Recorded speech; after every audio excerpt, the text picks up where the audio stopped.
Mr. Radovan Karadzic, one of the most notorious leaders of the Bosnian Serbs in the early 1990s, was sentenced yesterday on March the 20th, 2019 in the International Court of Justice in The Hague, Netherlands, to life imprisonment for crimes against humanity.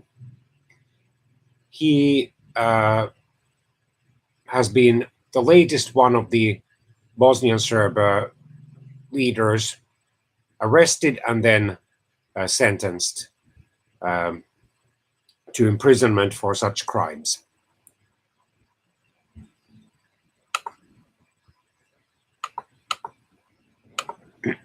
He was born in June 1945.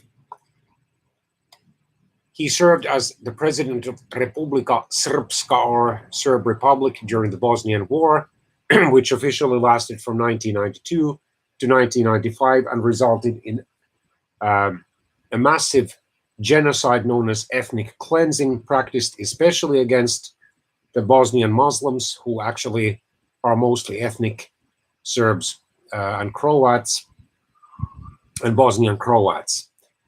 And there was a plan under the then Yugoslav and later Serbian president, Mr. Slobodan Milosevic, who already has passed away, to create a kind of greater Serbia carved out of Bosnia-Herzegovina's Serb-dominated regions and then Eastern Croatia's Serb-dominated regions, but the plan fortunately failed. And there were a number of critics and cynics and pessimists in the 1990s who thought that these leaders could never be brought to justice.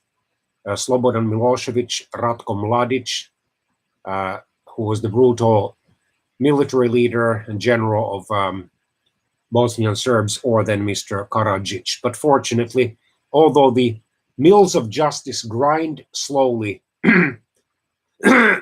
sooner or later, those who have committed horrible crimes will be punished, well, if not by the earthly judges, at least by the supreme judge, God. Trained as a psychiatrist, he co-founded the Serb Democratic Party in Bosnia and Herzegovina and served as the first president of Republika Srpska from 1992 to 1996. Then in 1996, following the end of the Bosnian War and the collapse of Republika Srpska, he was a fugitive or went into hiding. He, for example, hid by growing a huge beard so that his features would not be recognized, but eventually in July 2008, he was arrested after having been indicted for war crimes by the International Criminal Tribunal for the former Yugoslavia, ICTY.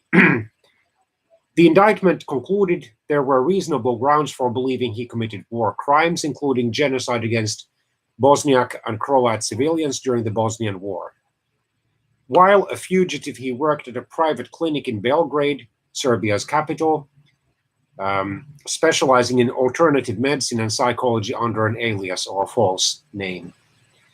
His nephew, Mr. Dragan Karadzic, has claimed in an interview to the Italian newspaper Corriere della Sera that Mr. Karadzic attended Serie A or Series A football matches and that he visited Venice using a different alias, Petar Glumac.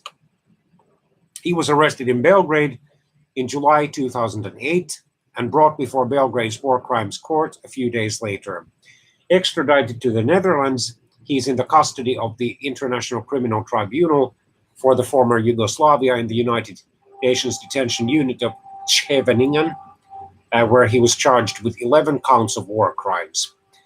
He's sometimes referred to by the Western media as the Butcher of Bosnia, a sobriquet also applied to former Army of Republika Srpska General Ratko Mladic. In March 2016, he was found guilty of the genocide in Srebrenica, war crimes, and crimes against humanity. 10 of the 11 charges in total, and sentenced to 40 years imprisonment. In In July 2016, he filed an appeal against his conviction. The appeal was rejected yesterday on March the 20th, 2019, and the sentence was increased to life imprisonment.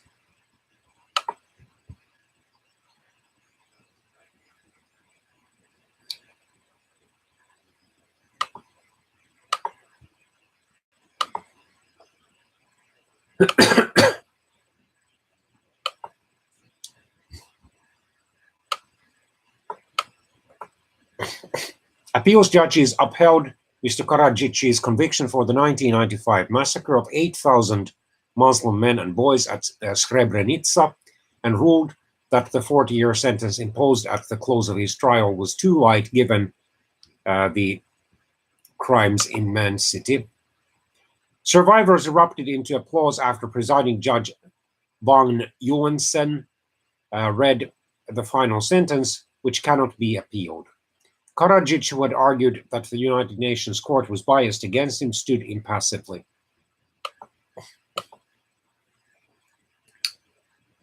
I am partially satisfied, but a bitter taste remains that the Hague Tribunal could not convict him on the second genocide charge because of international pressure protecting Serbia's interests, said Mirsad Duratovic, a former Bosnian Muslim prisoner in 3 Serb-run detention camps in the northwestern town of Prijedor during the war.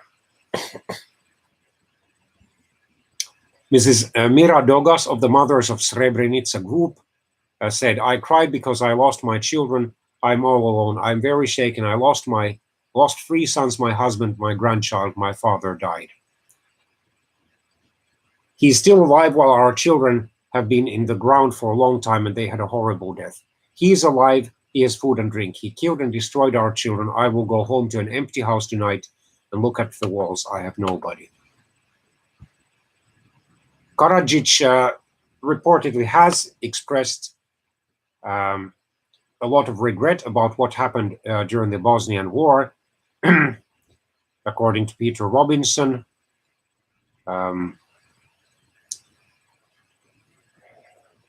And feels very badly for all of the suffering.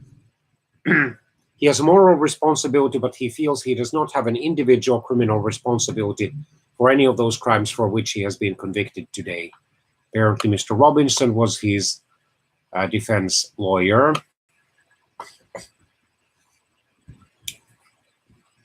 An appeal verdict is pending in the case of Karadzic's former right-hand man, Bosnian Serb military commander Mr. Ratko Mladic, who was convicted of war crimes and genocide in November 2017 and given life in prison.